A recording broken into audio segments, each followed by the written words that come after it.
This Exmo's got something to say? Oh, big surprise! Oh, fuck off.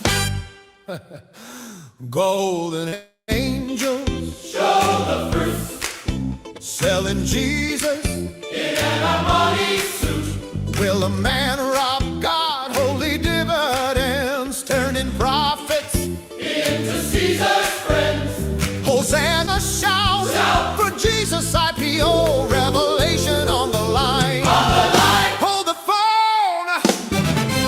sing it loud, loud. Mammon Tabernacle Choir, stack the pews. With glass and fire, follow the prophet.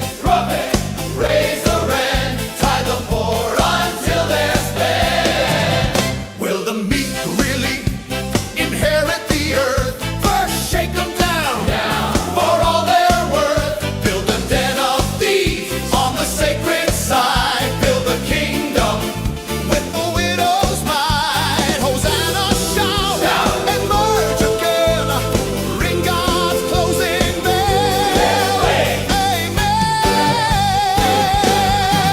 sing it loud, loud. Mammon Tabernacle Choir, stack the pews.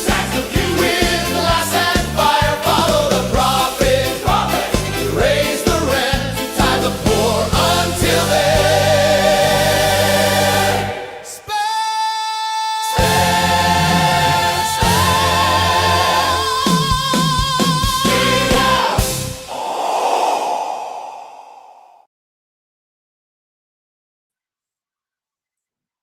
Well, and there it is. Welcome to nighttime at the self-sustaining house. If one places the Lowe's bucket underneath the computer, very precariously, on the edge of the table where the Jackery battery is, connected to the propane-fed generator, one can get internet strong enough to stream. Not comfortably, but that will come. Hello, how are you? Let me adjust you over here. Welcome to the self-sustaining shed house. Shed, I said. You take my word for it. Some of you have seen my posts. We are currently in the insulating and drywalling stage. In any event, let's talk about Tyler Robinson. Hey, how's it going, agency? Been a while. Couldn't let this go by.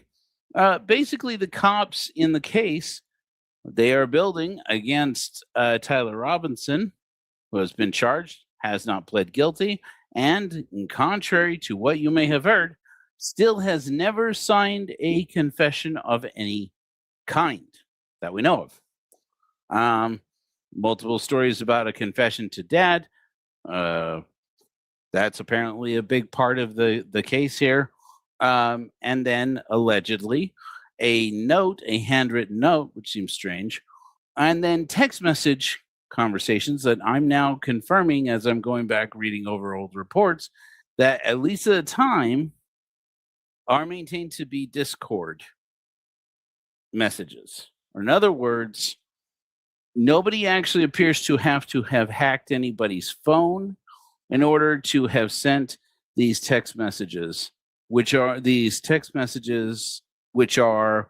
pretty central to the case here. Basically, Tyler Robinson apparently admitting to somebody else that he did the crime, and then that person becoming pretty much the key witness in a story where nobody seems to be able to connect all the dots into this person did this thing. So, if you weren't watching today, Erica Kirk and the family of Charlie Kirk showed up to the hearing, preliminary hearing. It's not a trial. It is just what you do before you can take a case to trial. They're basically deciding whether or not there is probable cause. That was the word we were looking for in our last sleep-deprived late night show. It's 12:30 in the morning for me. I don't know how you guys are feeling, but I don't know. My back hurts, but I'm excited about getting through with this important messaging here. So, Tyler Robinson, in the mind of some, deserves the death penalty. And when I say some, I mean Donald Trump Sr. I'm sure Donald Trump Jr., if he disagrees, would never dare to say so. So all of this has more or less been haunted by the ghost of Donald Trump says that he has to get the death penalty. And so we'll make any crime happen to make it to get Donald Trump's orders filled. Now, can I prove that? I'm feeling good about my chances. Not at the moment. But I tell you what didn't help is when Donald Trump Jr. showed up to the hearing today, to the preliminary hearing with Erica Kirk and family of Charlie Kirk. They certainly have a right to show up. They certainly have a right to make a statement. They certainly have a right to demonstrate that they don't want to bias the case or taint the jury pool. However, everybody needs to understand their grief and that their grief has not gone away. That is entirely their right. I don't see a problem with that. Apparently, it became a bit of a grandstand. Apparently, it became a bit of a celebrity amateur hour. And that's why I'm calling this celebrity amateur hour. We have these people who are treating this preliminary hearing as if it is a fashion show, as if it is a red carpet walk, as if it is an opportunity to get a photo op with Charlie Kirk posthumously. And that's just ridiculous. Not only is it ridiculous, but it's a little surprising that the family of Charlie Kirk, and including his widow, wouldn't find it at least a little bit odd, a little bit even, what shall we say? Even taking advantage of this situation and of the grief of Charlie's family, and of course of the process, in order to garner more support for Turning Point USA. In fact, well, I'm going to leave it at that. But they are entitled to do as they want. It's a weird thing to do. It feels a little bit like dancing on the grave of a man who not only hasn't got a conviction, he hasn't got a trial. There's been no trial.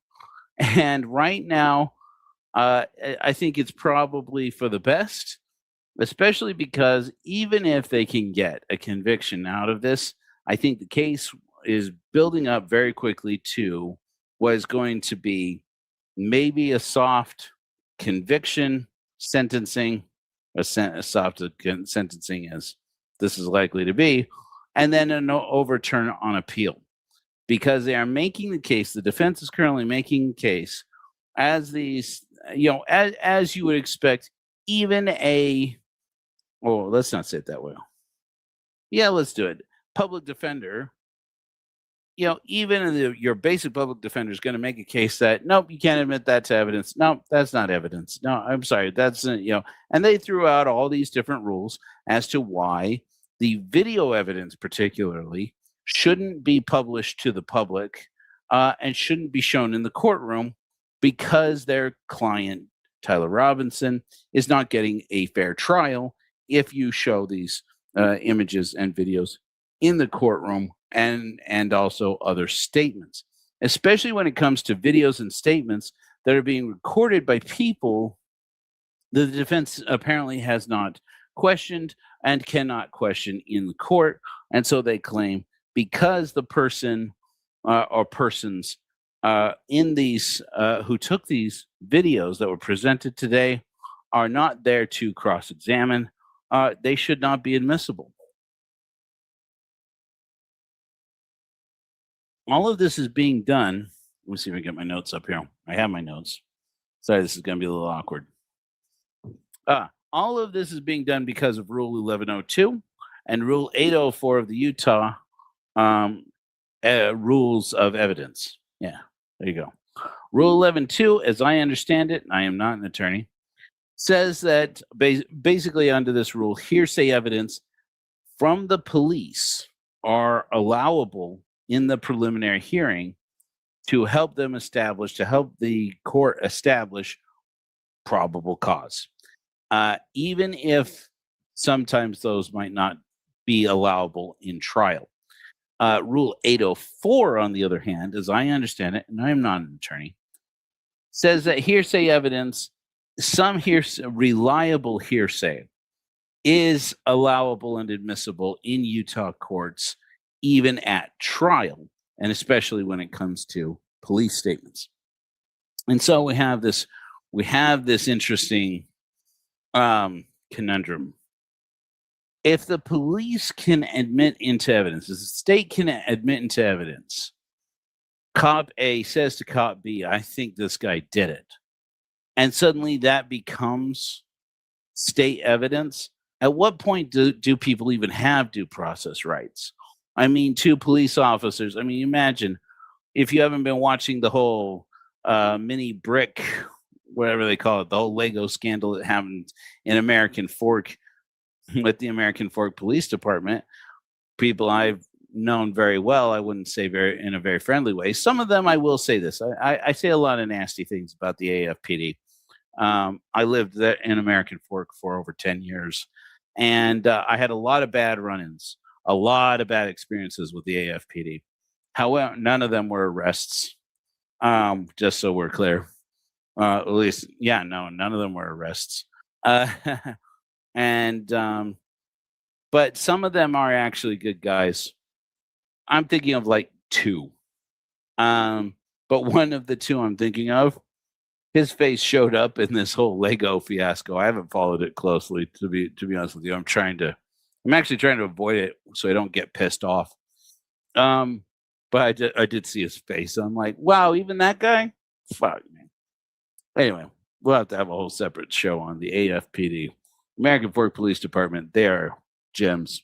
Anyway, but today, a couple of things I think were missteps on part of the prosecution, and more reason for me to say, wow, there are actually other motives and other persons of interest that are being discounted out of this in a way that feels a little bit like they want a conviction. All of it, my thoughts all day today turn back again and again to Joe Hill. I did a show, I did a series about labor activist Joe Hill.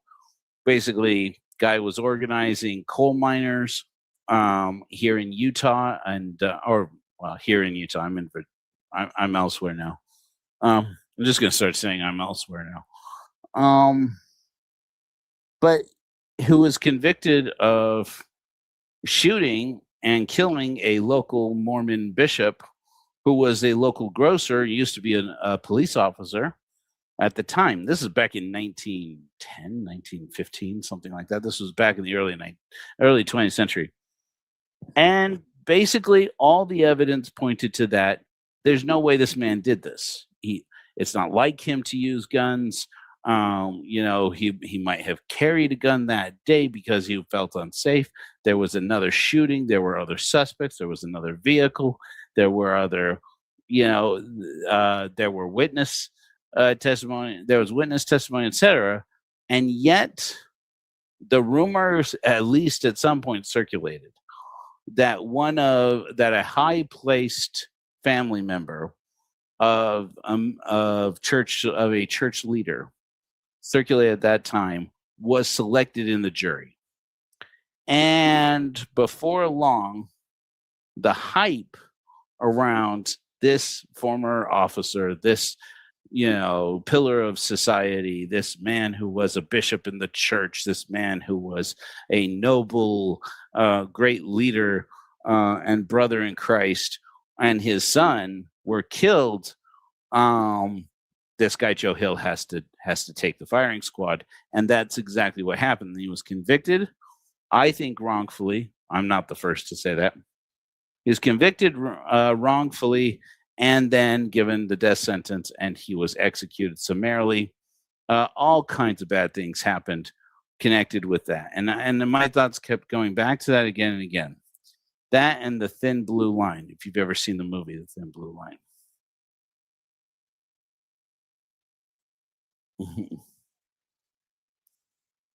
Oh, wow. Go for it, Jesse. Let us know what show it is. That's cool. Everybody follow Jesse. Are you going live with your account? That'd be great. In any event, I have not. Well, I mean, I have notes. I don't think I've published anything anywhere, but I'll gladly give you some if you want. I'll give you access to. I'll compile a document with everything that I am asking questions about. But I'll tell you this: the questions that came up today that I thought were very good. I thought actually our defense. I'm not Tyler Robinson. I'm not on trial. Thank goodness. I was there that day. I wasn't there for the actual crime. But I did drive through there as I was dropping my sister off at the shuttle, the St. George shuttle, and we got a little turned around. I ended up inside UVU's campus the while the agents were still, going around, and they followed me until I left the campus. I didn't even mean to end up there. I ended up at a back way, and they followed me. Believe me, until I left campus, they followed me very closely, and I was like, shit. But I was just in my van. Anyway, but the things that were revealed today. Number one, the lead case of Mr. Hull, or Agent Hull, Special Agent Hull, says he built basically the whole case around two main things. One was apparently cell phone footage from people in the parking lot tracking the movement of Tyler Robinson's car, namely the gray Dodge Challenger. Don't say Charger. People who are passionate about Dodge, at least Dodge muscle cars, will give you a rash you will never forget if you mistake a Charger for a Challenger or vice versa. Apparently, Tyler Robinson co-owns a Dodge Challenger. We knew that, with his mother, who is one of the witnesses in the story. Three principal key witnesses: Mom, Dad, and Luna, also apparently known as Twiggy or Twigs. I think I remember from earlier. I may be misstating and saying that that Twiggy was one of the names. I remember. It seems to me I remember that. Anyway, they apparently provided Discord messages, written confessional, and then Tyler Robinson apparently confessed to his parents before being picked up by Mike Mitchell and driven with his dad and Mike Mitchell, or dad or just Mike Mitchell, and parents came along separately. Don't know exactly those arrangements, but they went to Hurricane, which is the way you say that. Those of you who've never been Southern Utah Mormons, Hurricane, spelled hurricane, but but it's pronounced Hurricane. It's like something like Smash Fark. It's Utah Towak. Hurricane. They drive to Hurricane, 20-minute drive away, and they get there and he turns himself in and confesses. This lead investigator admits that after they've been tracking the movement of this Dodge Challenger on video footage, including surveillance footage, and, as I understand it, footage presented or volunteered from tips from people who were there recording with their phones. And combing through all of this, they were trying to track the movement of this gray Challenger. The thing that's interesting is that up until this point, he doesn't give any indication that they ran the plate number on the Charger until they got a tip from Washington County, saying, not really a tip, but an end-all be-all confession that shuts the whole investigation down. And this Detective Hull basically says, it's 24 hours later, we've got our man, because this guy, Tyler Robinson, confessed down in Washington County, and the sheriff down in Washington County, there in Hurricane, says, I came in with this guy. Everybody's identifying as formerly U.S. Marshal, or with the Marshal Service. Don't know about Mike Mitchell working for the Marshal Service. Early reports seem to indicate that he was saying, when I went back and reviewed them, said that he was a court security officer. Could be that he did that on the side. It certainly makes sense. We did talk about in our last broadcast about how apparently it does appear that Mike Mitchell, Tyler Robinson's former scoutmaster, member of Tyler Robinson's congregation, the Mormon Church, guy who knew him from the time he was just a wee lad, which wasn't that long ago, apparently was one of the most well-paid police officers in America in the Washington County Sheriff's Office. No shade to him, but it does make one wonder, sleepy little Washington County, Utah, how is it that somebody can work for 25 years in the sheriff's office and start making $117,000 a year and then retire? I mean, shit, maybe I should switch careers. I mean, anybody can become a sheriff, right? You don't even need a degree. So, at least as far as I know, apparently, I can imagine Washington County. I mean, Nate Brooksby was the sheriff. I mean, at that point, you got a well-trained rhesus monkey. You got something. In any event, but the whole point that I'm getting at here is his case that he is using to identify that Tyler Robinson is their man, and he became convinced, is a phone call. Phone call from Nate Brooksby saying one of my guys, Mike Mitchell, who he doesn't want to name, and that's a little weird. It's a little weird. That one of his former guys, Mike Mitchell, who had just retired a couple of years ago, brought in this guy who confessed and turned himself in. Now there's no footage. This doesn't get mentioned yet in the preliminary trial and preliminary hearing, excuse me. If it goes to trial, I think it's sure that the defense will bring it up if they can in any way. There should be footage from the Washington County Sheriff's Office of Tyler Robinson turning himself in, voluntarily turning himself in. And there is not, according to them. According to them, they delete and annihilate all of their records after so long. And so when the media tried to get a hold of this footage, they just came back and said, there is no such footage. We don't know what you're talking about.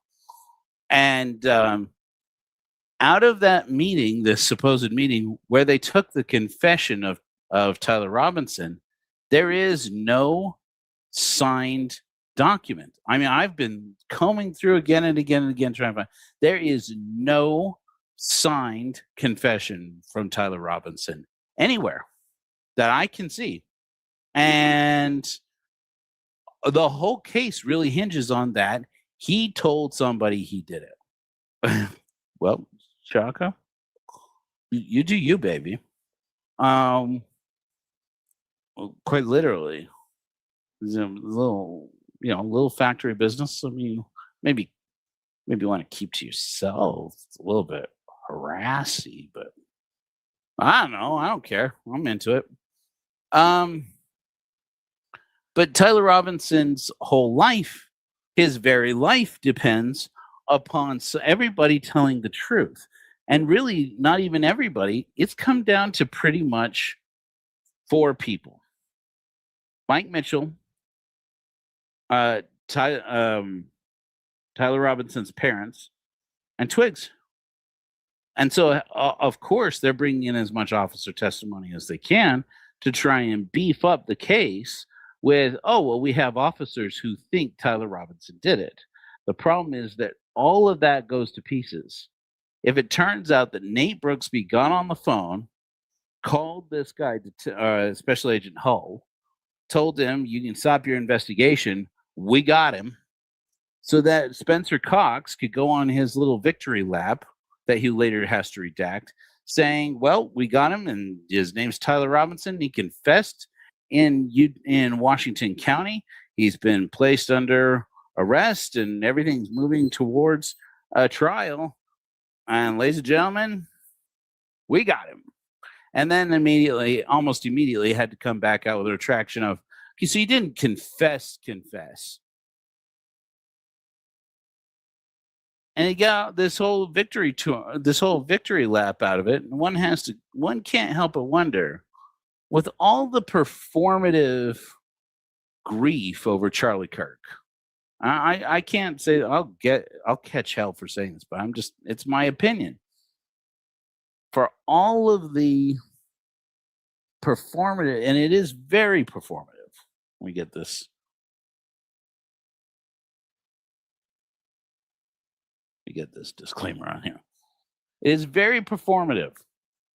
And for all the performative grief we're seeing around Erica Kirk's little, teary-eyed, victim, statements, and people making all these. No, I shouldn't say victim statements. That's like an official thing. But all of these people riding on the coattails of this tragedy makes you kind of wonder: does anybody actually grieve Charlie Kirk? Does anybody want his killer found? Do they really want justice for Charlie Kirk, or do they just want to see a man hanged? And it's a little frustrating to me, because I look at it and say, people treat this like it's an open and shut case. Even in the comment stream, there's so many people advocating for that the state has a good case, that it makes you wonder if you ever watch the comments and live streams. I was watching, of all things, on the Megyn Kelly show, live streaming the case. It was just the first one that popped up. I was like, sure, whatever. And I'm watching this, and the number of comments that are obviously from bots, they're not obviously AI generated. There were every so many seconds, there's somebody posting Tyler James Robinson. I mean, just like throwing AI slop into the comment section, trying to, as much as possible, bring attention to the case. And it's like it just became another photo op. It became another opportunity to promote Turning Point USA, to promote Fox News, to promote that Donald Trump apparently is running for re-election and his son is his proxy. Whatever you have. Why do these people have to be there now? Why can't they make that statement from home? Why? Well, obviously they have to come in on the day where you can hear the shots fired on the recordings that are being played in the courtroom, so that Erica Kirk can apparently respectfully and quietly excuse herself and remove herself from the courtroom, because she doesn't want to hear that. She can't hear that. Well, I don't blame her. Why is she there at all? She obviously wants to make a statement. This is the point, though. At this point, every statement being made is potentially tainting the jury pool. My opinion, I'm not an attorney. Thank you. It's part of my beard. And I am a nerd, and I love it. I'm also old. So I don't know how much neener you're going to get out of that. But thank you. Thanks for being here. What the heck is there anybody actually grieving this man? And that's what really makes me wonder about this whole situation. It does make one feel a little bit like, if people are eager to show that they miss Charlie Kirk, that they want justice for Charlie Kirk, but they will accept the first story from law enforcement that comes out with all of its fishy evidence. Do they really want justice? Do they really care? It's a little bit shocking, especially when everything hinges on this. There was allegedly an unrecorded conversation in private between Tyler Robinson and his dad. At that point, all I see that's the major problem here is that he can say, yeah, you can prove that I was there that day. You can prove that my Dodge Challenger was there, even. Because if they have all this footage, surveillance footage, there are cameras all up and down the I-15. There are cameras all over in like every intersection in Utah County. You can't take 10 steps anywhere in Utah County without being monitored by the police state. So, I mean, I used to go for my walks and just sometimes I would walk at night when I couldn't sleep in American Fork. just down the road from Orem, and I would just count all the security cameras I could see. Just boom, boom, boom, boom, boom. These are public security cameras. They're everywhere. And so it's remarkable that it took them that long to find out this silver Dodge Challenger was Tyler Robinson's. If he went home the next day, if he left that, and if he brought that car off of the campus parking lot that day and out onto any street in Utah County, they'd have a clear shot of his license plate. So how is it then that in the time that elapses, those a little over 24 hours, they haven't even bothered to run the plate on this. They have to learn from the Washington County Sheriff's Office that there's a Tyler Robinson who has a silver Challenger. So there you go. I mean, it's just the whole case. The reason why they're invoking this Rule 1102 for reliable hearsay is because they knew they didn't have a case going in, and they know the whole case hinges upon putting the story together, and in a way that is frankly a little bit unprofessional. I don't know. I haven't seen the footage, but apparently the footage they tried to submit today that was quashed included a video file that zooms in on certain persons and puts a red circle around them and blurs out other people as part of the processing in the image. And the defense stood up and objected and said, that's altered footage. You can't tell us you're going to admit that into evidence. They are showing footage that they have digitally processed. That's not allowable in court. And the judge had to rule in the defense's favor on that and say, that is true. You are trying to pass off on us footage that is not raw, that has been processed. And we can't accept that into evidence. We can't let you go to trial with that. Now, as far as I know, that just means they have to go and get the original raw files and then submit them tomorrow, or at least by the end of the week, because apparently the preliminary hearings last until Friday. Is my understanding anyways. So, yeah, they can do that. But you see how the presentation is going. They want you to see that they've put together confirmation of what they heard about the Discord confession of Tyler Robinson based upon his confession. But up until his alleged confession, they didn't know who did it. They didn't know who to look for. They knew they knew they were looking for a Dodge Challenger here. Apparently, they knew they were looking for somebody with a baseball cap. They were looking blah blah blah blah blah. But then the lead investigator gets asked from the SBI, that's the State Bureau of Investigation.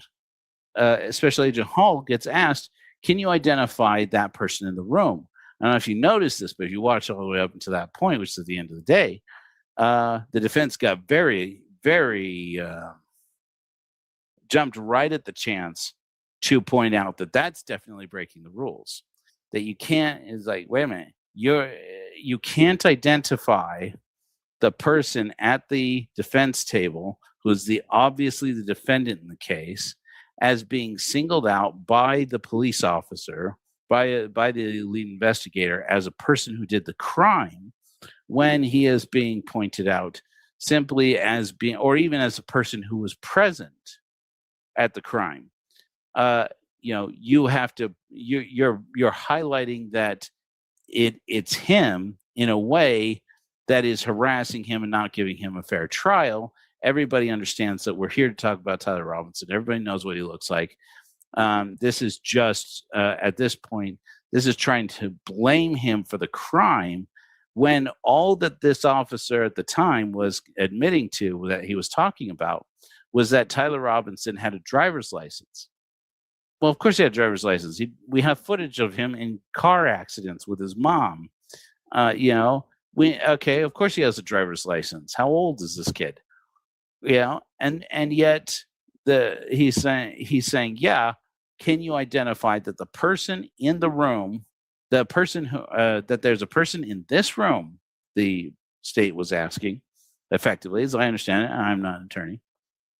Is there someone in this room who you saw their license, saw the registration of a vehicle that matches the description of the vehicle that you claim to have been tracking in this footage that we are presenting over here of a silver charger in UVU's campus on September 10th?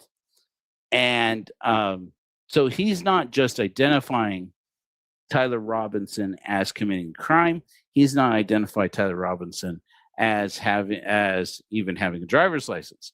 He's supposed to be identifying Tyler Robinson as being the same dude who's driving this silver Challenger around UVU's campus, and based on nothing else but his hunch, his opinion. Because at that point, apparently, they don't have a license plate number, at least according to what I've seen so far. Now, if that's not true, I wish that, I hope we figure out something like better than that.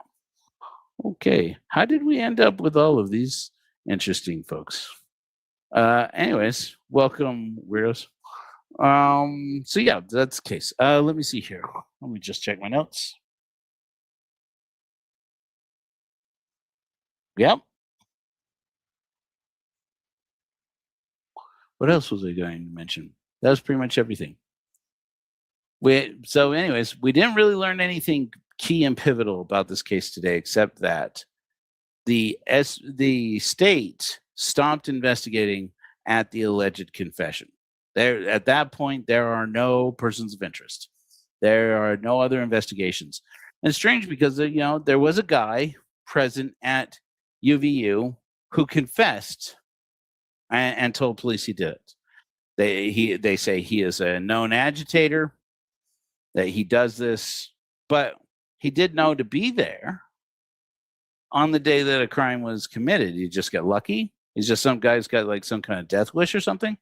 Why is he there? What is his business with agitating the police or agitating the process? Or is somebody putting him up to it? Was he a distraction? And if so, what's the likelihood that Tyler Robinson got some old man to run interference for him and say, hey, go, you're going to show up this day. You're going to go and run up to the cops and tell them that you did it. So that so I can get a chance to get away. Is that really, is Tyler Robinson that clever? Because that'd be a pretty clever scheme. It seems kind of strange to me. Seems more like an organized effort. Somebody made sure that this guy was going to be there that day, or that guy did it. How do we know he didn't? How do you know he didn't? Why was he so quickly ruled out? Just because he's an agitator? He's known to the police. Great. Is he known to not commit crimes? It's strange that they just quickly just decided, nope, we're not going to investigate anybody else. We got it. We got the guy. We got it. And for all they know, the person who actually did this is out there still. Just to reiterate a few things that I see that keep cropping up again and again. One is that there is this Rode microphone and debris from the Rode microphone. I don't know how plausible it is that there was a destroyed Rode microphone. Rode is RODE.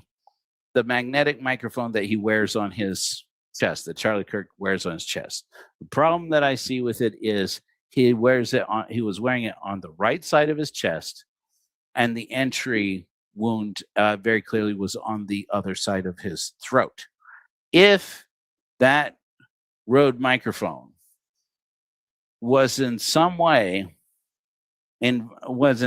damaged in what happened here. First of all, if the medical examiner is to be believed, you're going to end up with lead fragments inside Charlie Kirk's body in a way that the medical examiner will identify as being a gunshot wound. So whatever ends up in Charlie Kirk's body is allegedly a bullet, or at least made of the materials. I'm talking about Tyler Robinson, Derek. Welcome. I did know that Kirk is Celtic for church.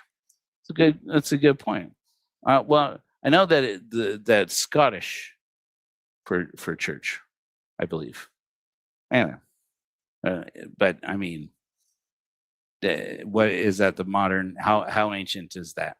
Back to what do you call it? Gaelic, etc. But anyways, my understanding is that it is Gaelic. I could be wrong about that. But the weird thing about the case that happened today, the preliminary hearing today, is that they admitted to only being able to rely on hearsay evidence because they stopped looking at after the confession that they now have no actual documentary evidence of.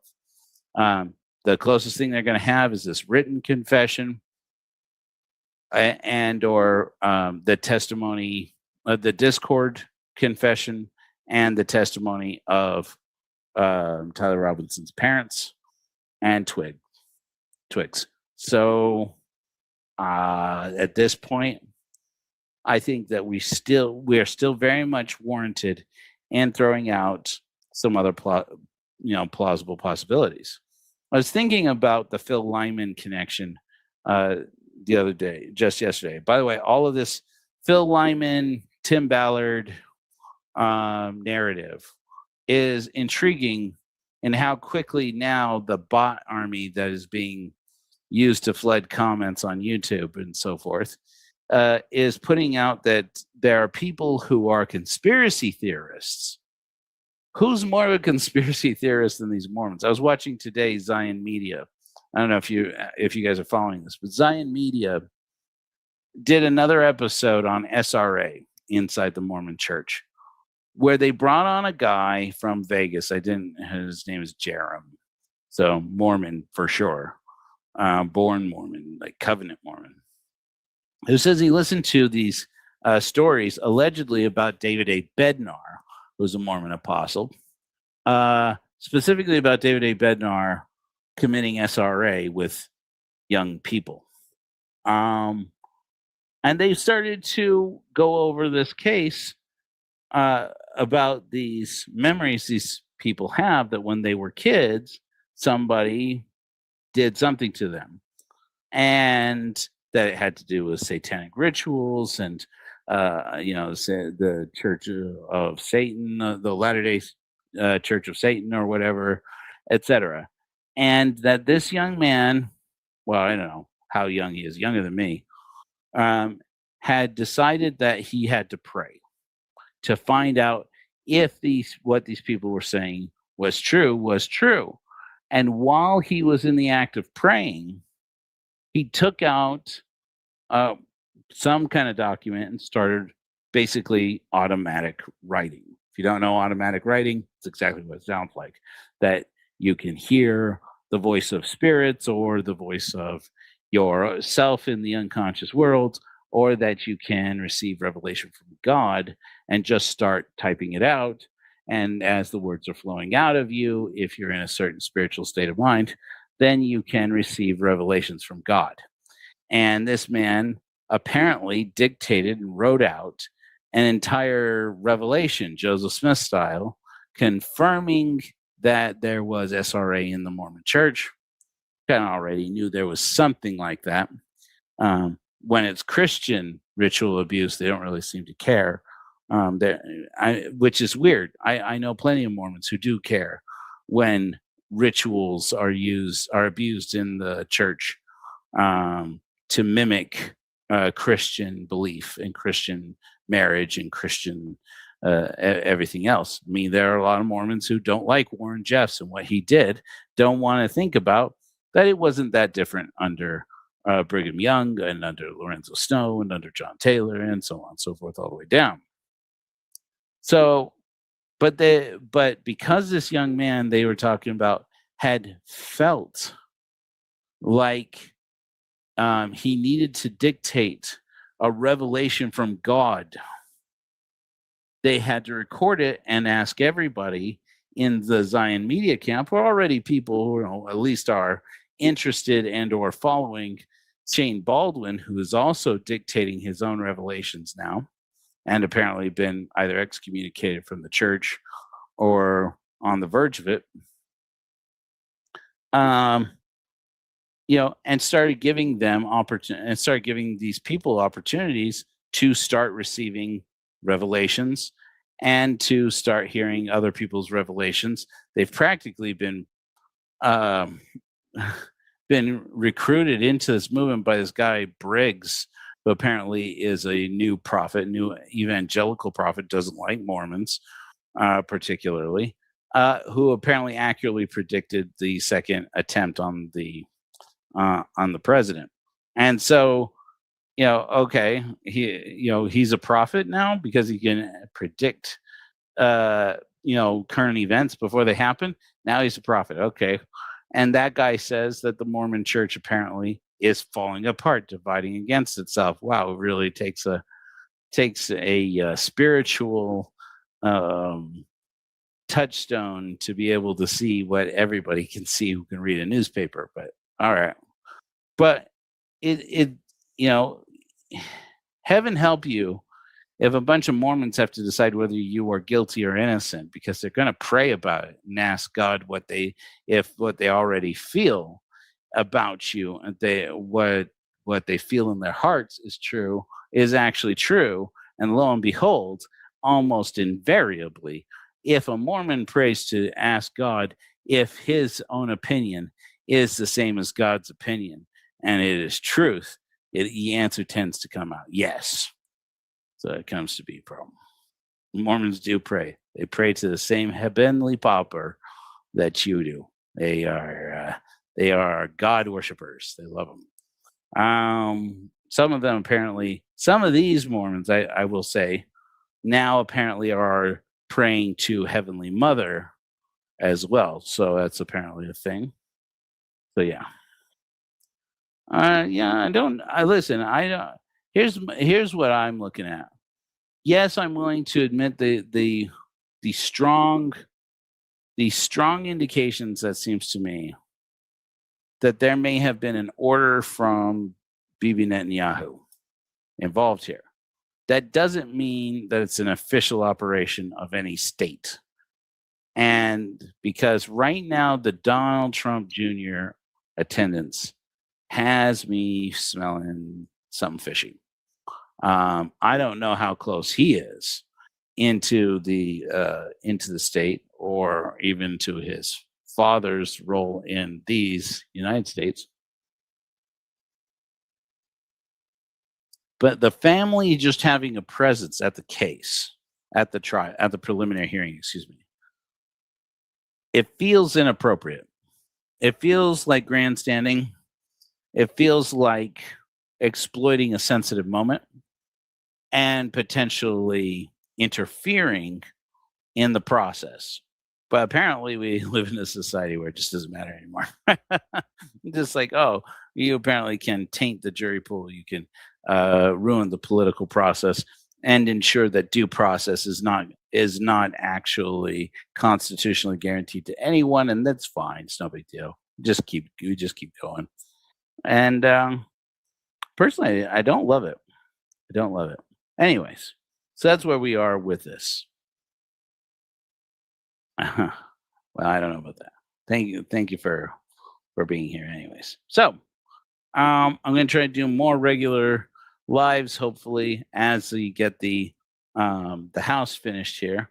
Again, I don't know if you guys are how much interest you have, but it's really kind of hard to see. In fact, okay, yeah. Got all the drywall up in my son's bedroom way down at the end. I got drywall coming up over here on the door, around the door here. Got my air conditioner. I am lucky enough to now have a battery that is that I'm running off of right now. That's pretty good. Jackery battery. I'm not being paid by anybody to present. Well, I'm not getting paid by anybody. Period. Um, but I am going forward. Soon we will have drywall all around. We're starting into building a bathroom.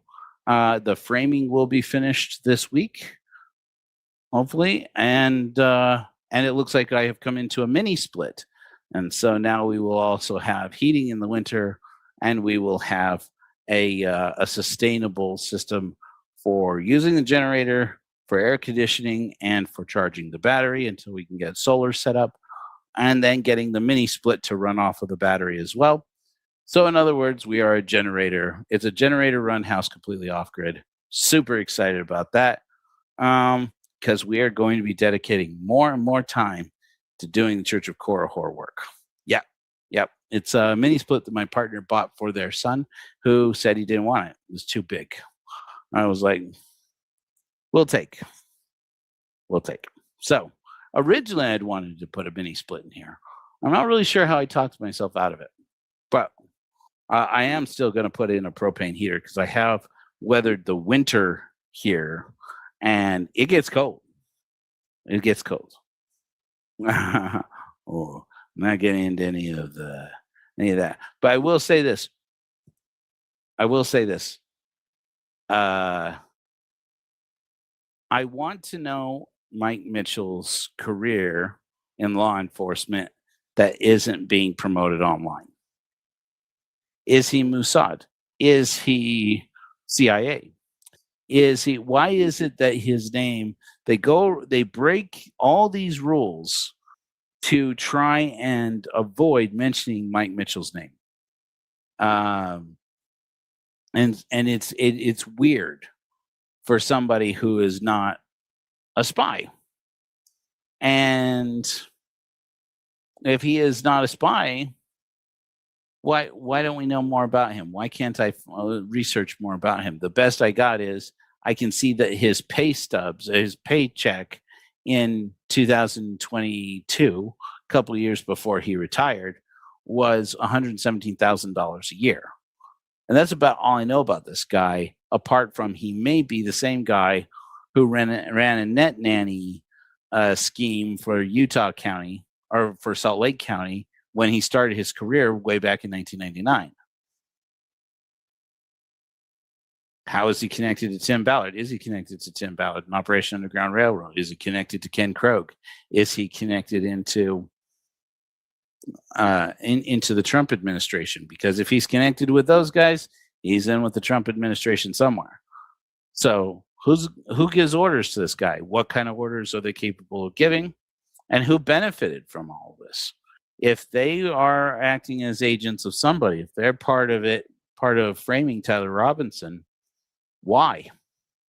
What benefit do they get from it? So there we go. It's something, Jesse says.